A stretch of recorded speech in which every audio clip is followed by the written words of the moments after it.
ಗುರುಗಳೇ, ನೀವು ಲಾಸ್ಟ್ ಎಪಿಸೋಡಲ್ಲಿ ಹಲಸಿನ ಮರಕ್ಕೆ ಸಂಬಂಧಪಟ್ಟಂತೆ ಈ ಕಾಯಕಲ್ಪ ಸಿದ್ಧಿ ಯಾವ ರೀತಿ ಮಾಡ್ಕೋಬೇಕು ಅನ್ನೋದು ಡೀಟೇಲಾಗಿ ತಿಳಿಸಿದ್ದೀರಾ. ಮುಂದೆ ಬೇರೆ ವಿಚಾರ ಇನ್ನೊಂದು ಗಿಡಮೂಲಿಕೆ ಅದ್ರ ಬಗ್ಗೆ ತಿಳಿಸ್ತೀನಿ. ಅದರಲ್ಲೂ ಮುಂದೆ ಬರುವಂಥ ಬಿಲ್ಪತ್ರೆ ಗಿಡ, ಬಿಲ್ವ ಪತ್ರೆ ಎಲ್ಲ ಕಡೆ ಸಿಗುತ್ತೆ. ಬಿಲ್ವಪತ್ರೆ ಓಕೆ, ಅದು ಎಲ್ಲ ಕಡೆ ಸಿಗುತ್ತೆ. ಹೌದು. ಅದನ್ನು ಬಿಲ್ವಪತ್ರೆ ಗಿಡಕ್ಕೆ ಸಂಬಂಧಪಟ್ಟದ್ದನ್ನು ಕಾಯಕಲ್ಪ ಚಿಕಿತ್ಸೆ ಮಾಡ್ಕೋಬೇಕಂದ್ರೆ ಅದು ಸಹಿತ ಆ ಗಿಡನು ಜನಸಂಪರ್ಕದಿಂದ ದೂರ ಬೆಳೆದಿರ್ಬೇಕು. ದೊಡ್ಡ ದೊಡ್ಡ ಗುಡ್ದಾಗ ಪರ್ವತದಾಗ ಬೆಳೆದಿರ್ಬೇಕು. ಒಟ್ಟಿನೊಳಗೆ ಜನಸಂಪರ್ಕದೊಳಗೆ ಇರುವಂಥ ಗಿಡದಾಗ ಶಕ್ತಿ ಇರೋದಿಲ್ಲ. ಜನಸಂಪರ್ಕ ಬಿಟ್ಟಿರ್ತಾವಲ್ಲ ಅದರಲ್ಲಿ ಶಕ್ತಿ ಹೆಚ್ಚಿರುತ್ತೆ. ಅಂಥದನ್ನು ಹುಡುಕಿ ಮಾಡ್ಬೇಕು ಇವನ್ನ. ಅದನ್ನು ಹೋಗಿ ಅದಕ್ಕೆ ಆಮಂತ್ರಣ ಕೊಟ್ಟು ಒಂದು ಚಲೋ ದಿನ ನೋಡಿ ಆಮಂತ್ರಣ ಕೊಟ್ಟು ಅದಕ್ಕೆ ನೆರಳು ಬೀಳಾರ್ದಂಗೆ ಅದ್ರ ವಿಧಿವಿಧಾನ ಹಲಸಿನ ಕಲ್ಪದಾಗ ಹೇಳಿನಿ ನಾನು. ಹೌದು, ಹೆಂಗೆ ಮಾಡ್ಬೇಕಂತೇಳಿ ಅದನ್ನು ನೋಡ್ಕೊಂಡ್ರೆ ಗೊತ್ತಾಗತ್ತೆ. ತಿರ್ಗಾ ಮರ್ಗ ಅವನ್ನ ಹೇಳೋಕ್ಕಾಗೋದಿಲ್ಲ. ಸರಿ. ಆಮೇಲೆ ಬೆಳಗಿನ ಟೈಮು ಮತ್ತೆ ನೆರಳು ಬೀಳಾರ್ದಂಗೆ ಅದಕ್ಕೆಲ್ಲ ಪೂಜೆ ಮಾಡಿ, ಪೂಜೆ ಮಾಡ್ಬೇಕಾದ್ರೆ ಮುಟ್ಟಂಗಿಲ್ಲ. ದೂರದಿಂದ ಹಿಂಗೆ ಪ್ರೋಕ್ಷಣೆ ಮಾಡ್ಬೇಕು. ಅವನ್ನ ವಿಭೂತಿ ಕುಂಕುಮ ಓಕೆ ದೂರದಿಂದ ಪ್ರೋಕ್ಷಣೆ ಮಾಡಿ ಒಂದು ಕಾಯಿ ಹೊಡೆದು ದೂರದಿಂದ ಉದಿನ ಕಡ್ಡಿ ಬೆಳಗ್ಗೆ ಅಲ್ಲೇ ನಮಸ್ಕಾರ ಮಾಡಿ ಗಿಡ ಮುಟ್ಟಬಾರ್ದು. ಗಿಡ ಮುಟ್ಟಿದ್ರೆ ಹೋತ ಅದರ ಪವಿತ್ರತೆ ಕಳ್ಕೊಂತು, ಅದು ಶಕ್ತಿ ಕೊಡೋದೇ ಇಲ್ಲ. ಇವ್ರು ಕೂಡ ಗಿಡ ಮುಟ್ಟಿದ್ನವ್ರು ಮುಗಿತು. ದೂರದಿಂದನೇ ಏನು ಬೇಕೋ ಹಾಕ್ಬೇಕು. ಅಷ್ಟ ದೂರದಿಂದನೇ ಹೆಂಗೆ. ಆಮೇಲೆ ಅದಕ್ಕೆ ನಮಸ್ಕಾರ ಮಾಡಿ ಅದನ್ನು ತಗೊಂಡು ಅದನ್ನು ಬೇರೆ ಕೀಳ್ಬೇಕಂತ ಹೇಳ್ತೈತಿ. ಅದನ್ನು ಮುಂಚಿನ ವಿಡಿಯೋದೊಳಗೆ ಹೇಳ್ಬೇಕಾಗಿತ್ತು. ಇರಲಿ, ಈಗ ಈ ವಿಡಿಯೋದಾಗ ಹೇಳೋಣ. ಅದನ್ನು ಕೂಡ ನೋಡಿದ್ರೆ ಅರ್ಥ ಆಗುತ್ತದ. ಓಕೆ. ಅದರ ತೊಗಟಿ, ಎಲೆ ಮತ್ತು ಹೂವು, ಏನು ಕಾಯಿ ಅಥವಾ ಹಣ್ಣು, ಬೀಜ ಅಂತ ಅದ್ರಾಗ ಇರ್ತಾವೆ. ಏನು ಬೇರು ತೊಗೋಬೇಕಂತ ಹೇಳಿರ್ತಾರೆ. ಬೇರು ಉತ್ತರ ದಿಕ್ಕಿಗೆ ಹರಿದದ್ದು ಇಲ್ಲ ಪೂರ್ವ ದಿಕ್ಕಿಗೆ ಹರಿದ ಬೇರನ್ನ ಕಿತ್ಕೋಬೇಕು. ಉತ್ತರ ಇಲ್ಲ ಪೂರ್ವಕ್ಕೆ ಹರಿದದ್ದು ಬೇರೆ ಎಲ್ಲವೂ ಬೇರೆ ಕಿತ್ಕೊಳಕ್ಕೆ ಬರಲ್ಲ. ಅಂದ್ರೆ ಅದ್ರೊಳಗೆ ಆ ದೈವಿ ಶಕ್ತಿ ಆ ಟೈಮ್ನಾಗ ವಾಸ ಮಾಡಿರುತ್ತೆ. ಅದಕ್ಕೆ ಆಮಂತ್ರಣ ಕೊಟ್ಟು ನಿನ್ಗೆ ಎಲ್ಲ ಶಕ್ತಿಗಳು ಕೂಡ ನೀನು ತಯಾರಾಗಿ ನಿಲ್ಲು, ಸಿದ್ಧವಾಗಿ ನಿಲ್ಲು ಅಂತ ಹೇಳ್ಬೇಕು. ಹೇಳಿದಾಗ ಅದು ಶಕ್ತಿನೆಲ್ಲ ಒಂದು ಓಡಿಸ್ಕೊಂಡು ನಿಲ್ತತ್ತೆ. ಇದನ್ನು ಹೇಳಿ ಆಮಂತ್ರಣ ಕೊಟ್ಟು ಮಂತ್ರ ಹೇಳಿ ಇವನು ಮಾಡ್ಕೊಂಡು ಬರ್ತಾರೆ. ಇಲ್ಲೇ ಬೇರು ಕಟ್ ಮಾಡ್ಬೇಕಾದ್ರೆ ಹೇಳಿದ್ನಲ್ಲ, ಉಗುರು ಹತ್ತಬಾರ್ದು, ಹೌದು, ಕಿರ್ಬಳ್ಳು ಹತ್ತಬಾರ್ದು. ಆ ಲೆಕ್ಕದೊಳಗೆ ಅದನ್ನು ತಂದ್ರೆ ಅದು ಕೆಲಸ ಮಾಡುತ್ತೆ. ಉಗುರು ಟಚ್ಚಾರ ಕೆಲಸ ಮಾಡಲ್ಲ, ಕಿರ್ಬಳ್ಳು ಟಚ್ಚಾರ ಕೆಲಸ ಮಾಡಲ್ಲ. ಅದು ಟಚ್ಚಾರ ಅದಕ್ಕೆ ಒಂದು ಶಾಪ್ ಐತಲ್ಲ, ಅದು ಶಾಪ್ ಎದ್ದು ಕುಂದಿರ್ತೈತಿ. ಇವ್ರಿಗೆ ಕೆಲಸ ಆಗೋದಿಲ್ಲ. ಔಷಧಿಯಾಗಿ ಕೆಲಸ ಮಾಡುತ್ತಾ, ಇವ್ರಿಗೆ ಸಿದ್ಧಿಪ್ರದವಾಗಿ ಅದು ಕೆಲಸ ಮಾಡೋದಿಲ್ಲ. ಓಕೆ. ಆದರೆ ಇವ್ರಿಗೆ ಸಿದ್ಧಿ ಕೊಡಂಗಿಲ್ಲ ಏನೋ ಅದು. ಈಗ ಸದ್ಯ ನಾ ಹೇಳ್ಬೇಕಾದ್ರೆ ಬಿಲ್ಪತ್ರೆ ಗಿಡದ್ದು.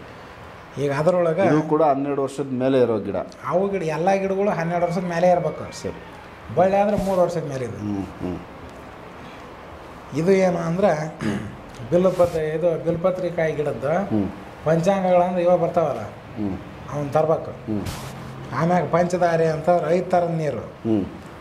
5 ಥರದ ನೀರು ಅಂದರೆ ಯಾವುದು? ಸಮುದ್ರ ನೀರು, ನದಿ ನೀರು, ಕೆರೆ ನೀರು, ಬಾವಿ ನೀರು, ಹಳ್ಳದ ನೀರು.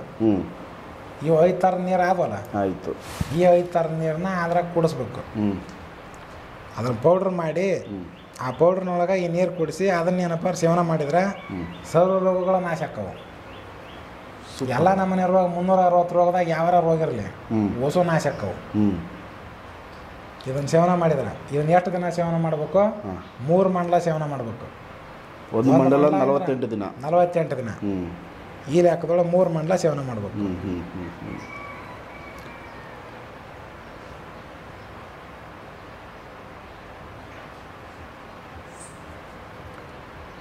ಮತ್ತು ಕ್ಷಯರೋಗ ನಾಶ ಆಕತಿ. ಉತ್ತರ ಕರೆದಂಥ ಬೇರನ್ನ ಕಿತ್ಕೊಂಡು ಅದನ್ನು ಗಂಧ ತೆಗೆದಂಗೆ ಹಾಲಿನೊಳಗೆ ಕೂಡಿಸಿ ಅದನ್ನು ತೊಗೊಂಡ್ರೆ ಅಂದ್ರೆ ಅದ್ರಾಗ ಏನಪ್ಪ ಅಂದ್ರೆ ಒಂದು ಆನೆ ಬಲ ಬರುತ್ತೆ. ಒಂದು ಆನೆ ಬಲ. ಇದನ್ನು ಸಹಿತ ಏನಪ್ಪ ಅಂದ್ರೆ 3 ಮಂಡಲನ ಮಾಡ್ಬೇಕು. ಮತ್ತು ಅಷ್ಟುದ್ದ ಬೇರೆ ಕೇಳ್ಬೇಕಂದಾಗ ಆತಲ್ಲ. ಹೌದು. ಅದನ್ನು ಮಾಡ್ಬೇಕು ಲಕ್ಷ ಕೊಟ್ಟು.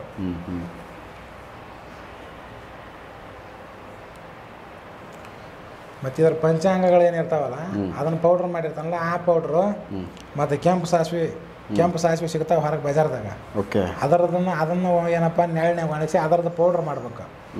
ಆ ಪೌಡ್ರನ್ನ ಎರಡನ್ನೂ ಮಿಕ್ಸ್ ಮಾಡಿ ಆ ಕರೆ ಆಕಳ ತುಪ್ಪದಾಗ 80 ದಿನ ಸೇವನೆ ಮಾಡಿದ ಅಂದ್ರೆ ಅವನಿಗೆ ಎಲ್ಲ ನಮೂನೆ ರೋಗ ನಾಶ ಆಕ್ಕವು. ದೊಡ್ಡ ಆಗಲಾರದ ರೋಗ ನಿವಾರಣೆ ಆಗಲಾರದ ರೋಗ ಏನಾಕ್ಕವು ಆರಾಮಕತಿ ಅಂತ ಸರಿ ಹೋಗುತ್ತೆ. ಮತ್ತು ಇದು ಬೇರು ಆ ಗಿಡದಂತ ತಾಪಲ ಅಂದ್ರೆ ಇವೆರಡ ಇವನು ಆರದು ನೀರಿನೊಳಗೆ ತೆಗೆದು ಅದನ್ನು ಸೇವನೆ ಮಾಡಿದ್ರೆ ಹಾವು ಕಡ್ದಿದ್ರು ಅದು ನಂಜು ಹಿಡಿತೈತಿ.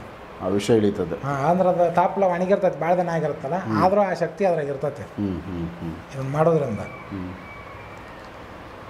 ಮತ್ತು ಈ ಬೇರು ಮತ್ತು ಉತ್ತರ ಕರ್ದ ಬೇರು ಏನು ತಂದಿರ್ತಾನಲ್ಲ ಅದನ್ನು ತಂದು ಮಣಿ ಮಾಡಿ ಬಳಿ ಮಾಡಿ ಅದನ್ನು ಕೈಯಾಗ ಹಾಕ್ಕೊಂಡ ಅಂದ್ರೆ ಒಂದು ಕೈಯಾಗ ಹಾಕ್ಕೊಳ್ದಂದ್ರೆ ಬರೀ ಅದನ್ನ ಹಾಕ್ಕೊಳಂಗಿಲ್ಲ, ಅದ್ರ ಮ್ಯಾಗ ಬೆಳ್ಳಿ ಕವಚ ಹಾಕ್ಬೇಕಾಗತ್ತ ಥರ ಅದನ್ನ ರೌಂಡ್ ಮಾಡಿ ಅದಕ್ಕೆ ಬೆಳಿದು ತಗಡನ್ನ ಹೊದಿಕೆ ಮಾಡ್ಬೇಕು. ಅಂದ್ರೆ ಅದನ್ನ ಒಂದು ಟೈಪ್ ಬಳಿ ಟೈಪ್ ಮಾಡ್ಬೇಕು, ಬೆಳಿ ಒಳಗೆ ಮಾಡಿಸ್ಬೇಕು.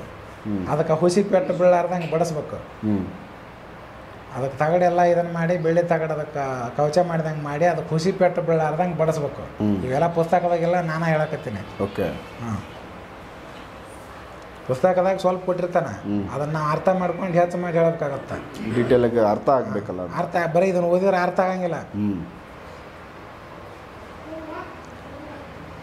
ಆಮ್ಯಾಗ ಅದನ್ನ ಕೈಯಾಗ ಅದನ್ನ ಹಾಕ್ಕೊಂಡಿದ್ದ ಅಂತಂದ್ರೆ ಹಾವು ಹರಿದು ಬರಕತ್ತಿರ ಕೈ ಹೆಂಗೆ ಮಾಡಿದ್ರೆ ಹಾವು ನಿಲ್ತೈತಿ. ಓಕೆ, ಈ ಥರ ಆಗುತ್ತೆ. ಹಾಂ, ಹಾವು ಹರಿದು ಬರಕತ್ತಿರ ಕೈ ಮಾಡಿರಿ ಹೆಂಗತ್ತೆ ಮಾಡಿರಿ ಕೈ ಏನಾಗುತ್ತೆ ಹಾವು ಹರಿದು ಬರೋದು ನಿಲ್ಲುತ್ತೆ. ರೈಫಲ್ ತೊಗೊಂಡು ಶೂಟ್ ಮಾಡ್ಬೇಕಾದ್ರೆ ಗುಂಡು ಅಲ್ಲೇ ಬೀಳ್ತಾವೆ ಮುಂದೆ, ಇವಾಗ ನೋಡೋದಿಲ್ಲ ಬಂದು ಇವ್ನು ತಗಲ್ಲ ಇಲ್ಲಿ ಅಲ್ಲಿ ತನಕ ಬರೋದೇ ಇಲ್ಲ, ಅಲ್ಲೇ ಬೀಳ್ತಾವೆ ಮುಂದೆ. ಅಯ್ಯೋ, ಇದಕ್ಕೊಂದು ಇಲ್ಲ ಅಂದ್ರೆ ಅದ್ರಾಗ ಇದ್ರಾಗಿದ್ದ ಏನೋ ಬಂದೂಕ್ನಾಗಿದ್ದ ಗುಂಡ ಹಾರಕ್ಕೆ ಬರೋಂಗಿಲ್ಲ ಅವು ಆ ಥರ. ಹಾಂ, ಹಿಂಗೆ ಅದು ಹಾಕೈತೆ ಕೆಲಸ ಮಾಡುತ್ತೆ. ಅದನ್ನು ಏನೈತಿ ಅದು ಇತ್ತಪ್ಪ ಅಂದ್ರೆ ಎಲ್ಲ ಜನನೂ ಇವರಿಗೆ ಗೌರವ ಕೊಡ್ತಾರೆ, ನಮಸ್ಕಾರ ಅಂತ ಕೊಡ್ತಾರೆ. ಮತ್ತು ಈ ಬೇರ್ನ ಲಿಂಬೆ ಉಳಿರೋ ಅಷ್ಟೊಳಗೆ ತೇದು ಕಾಂತ ತೇದಂಗೆ ತೇದು ಅದನ್ನು ಸೇವನೆ ಮಾಡಿದ ಅಂದ್ರೆ ಈಗ ಹುಡುಗರು ಗುಕ್ಕಿಸ್ತಿರ್ತಾರಲ್ಲ ಅದು ಕಡಿಮೆ ಆಗುತ್ತೆ, ಆರಾಮಾಗತ್ತೆ, ಗುಕ್ಕಿಸೋದು ಕಡಿಮೆ ಆಗುತ್ತೆ. ಅದನ್ನು 48 ದಿನ ಮಾಡಬೇಕು. ಯಾವುದೋ ನಮೂನೆ ಜ್ವರ ಇದ್ರೂ, ಜ್ವರ ಅಂದ್ರೆ ವಿಚಿತ್ರ ಜ್ವರಗಳದ, ಯಾವುದೋ ಜ್ವರ ಇದ್ರೂ ಅದು ಪರಿಹಾರ ಆಕೈತಿ. ಇದ್ರ ಕೂಡ ಈ ಬಿಲ್ಪತ್ರಿ ಗಿಡದ ಬೇರಿನ ಕೂಡ ಮಯೂರ್ ಸಿಕ್ಕಿ ಬೇರು ಅದು ಯಾವುದೋ ಅದು ಉತ್ತರ ಕರ್ದದ್ದ. ಅದನ್ನು ಈಗೇನು ಹೇಳಿದ್ನಲ್ಲ ಇದ ಒಂದು ವಿಧಿವಿಧಾನದೊಳಗನ ಅದನ್ನು ಕಿತ್ಕೊಂಡ್ಬಂದಿರ್ಬೇಕು. ಈಗ ಯಾವ ವಿಧಿವಿಧಾನದೊಳಗೆ ತಂದಾನ ಅದ ವಿಧಿವಿಧಾನದೊಳಗೆ ತಂದದ್ದಿರ್ಬೇಕು. ಅದು ಯಾವ್ದಾರು ಮಯೂರ್ ಸಿಕ್ಕಿ ಬೇರು. ಮಯೂರ್ ಸಿಕ್ಕಿ ಅಂದ್ರೆ ಈ ನವಿಲಿನ ತಲೆ ಮೇಲೆ ಏನು ಇರ್ತೈತಲ್ಲ ಪುಚ್ಚ, ಹೌದು, ಆ ಸೇಮ್ ಅದು ಕಾಣ್ತಿರ್ತದ, ನೋಡಕ್ಕೆ ಹಂಗ ಇರ್ತೈತಿ, ಬಳ್ಳಿ ಟೈಪ್ ಇರ್ತದೆ. ಆಮೇಲೆ ಈಶ್ವರಿ ಬೇರು, ನಮ್ಮ ಕಡೆ ಈಶ್ವರಿ ಬೇರು ಅಂತ ಹೇಳ್ತಾರೆ. ಅದನ್ನು ವಿಧಿವಿಧಾನದೊಳಗೆ ತಂದಿರ್ಬೇಕು. ಇವನ್ ಏನೈತಿ ಕುಂಕುಮ ಮತ್ತು ಗೋರೋಚನ ಅವು ಬಜಾರ್ದಾಗ ಸಿಗ್ತಾವೆ. ಇವನ್ ತೊಗೊಂಡು ತಿಲಕ ಹಚ್ಕೊಂಡಪ್ಪ ಅಂತಂದ್ರೆ ಬೆಂಕಿ ಉರಿದಿರ್ತಲ್ಲ, ಆ ಬೆಂಕಿಯಾಗ ಹೋದ್ನಪ್ಪ ಅಂದ್ರೆ ಬೆಂಕಿ ಸುಡೋದಿಲ್ಲ. ಹೌದಾ? ಹಾಂ, ಇದನ್ನೆಲ್ಲ ಹಿಂದಿನ ಕಾಲದೊಳಗೆ ಸಾಧನೆ ಮಾಡಿ ಸಿದ್ಧಿ ಮಾಡ್ಕೊಂಡಿರ್ತಿದ್ದಾರೆ ಅಂಥವೆಲ್ಲ ಮಾಡಿ. ಹಿಂಗಾಗಿ ಅವರಲ್ಲಿ ಆ ಶಕ್ತಿ ಪ್ರಕಟ ಆಗಿ ಕಾಣ್ತಿತ್ತು. ಮತ್ತು ಅವಾಗ ಎಲ್ಲೇ ಹೋದ್ನಪ್ಪ ಅಂದ್ರೂ ಎಲ್ಲರೂ ಏನು ಮಾಡ್ತಿದ್ರು, ಗೌರವ ಕೊಡ್ತಿದ್ರು. ಈಗ MLA ಹತ್ರ ಹೋದ್ನವ್ರು MLA ಎದ್ದು ನಮಸ್ಕಾರ ಮಾಡ್ತಿದ್ವಿ ಒಂದು ಕಾರದ. ಆ ಲೆಕ್ಕಕ್ಕೆ ಅದು ಮನುಷ್ಯರನ್ನ ಅಟ್ರಾಕ್ಷನ್ ಮಾಡ್ತೈತೆ.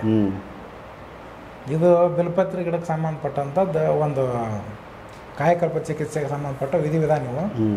ಇದನ್ನಾರ ಮಾಡಲಿ ಅದನ್ನಾರ ಮಾಡಲಿ, ಆದ್ರೆ ಒಂದೇ ವಿಡಿಯೋ ನೋಡೋದ್ರಿಂದ ಎಲ್ಲ ಗೊತ್ತಾಗಲ್ಲ. ನಮ್ಮ ಎಲ್ಲ ವಿಡಿಯೋ ನೋಡಿದಾಗ ಇದು ಏನೋ ಎತ್ತ ಅನ್ನೋದು ಅರ್ಥ ಆಗತ್ತೆ, ಡೀಟೇಲ್ ಆಗಿ ತಿಳಿತೈತೆ.